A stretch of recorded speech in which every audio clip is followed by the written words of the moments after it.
আজকের এই ভিডিওতে আমি আপনাদেরকে এমন একটি অ্যাপের সাথে পরিচয় করে দেব যে অ্যাপের মাধ্যমে আপনি সব কিছুই ব্যবহার করতে পারবেন। যেমন ফেসবুক, মেসেঞ্জার, হোয়াটসঅ্যাপ সহ আপনি বিভিন্ন ওয়েবসাইট কিন্তু আপনি একটি অ্যাপের মাধ্যমে কিন্তু আপনি ব্যবহার করতে পারবেন। এতে করে কি হবে, আপনার দুইটি লাভ হবে। একটি হলো যে আপনার ফোনের র্যাম খালি থাকবে, আরেকটি লাভ হলো যে আপনি একটি অ্যাপের মাধ্যমে আপনি সবগুলো অ্যাপই ব্যবহার করতে পারছেন। আপনাকে বারবার বাড়তি কোনো অ্যাপ্লিকেশন ব্যবহার করতে হচ্ছে না।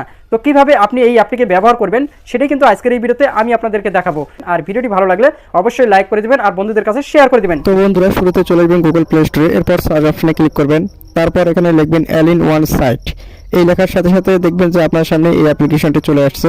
এই অ্যাপ্লিকেশনের লোগো থেকে এই অ্যাপ্লিকেশনটিকে ইনস্টল করে নেবেন। তারপর কি করবেন, এই অ্যাপটিকে ওপেন করবেন। ওপেন করার সাথে সাথে আপনাদের সামনে এরকম ইন্টারফেস আসবে। এরপর আপনি স্ক্রল করে একটু নিচের দিকে আসবেন, দেখতে পারবেন এখানে ফেসবুক, হোয়াটসঅ্যাপ, মেসেঞ্জার সহ ইউটিউব সব কিছুই আছে। ইউটিউবটাকে ওপেন করলে দেখতে পারবেন এরকম ভিডিও আপনি দেখতে পারবেন।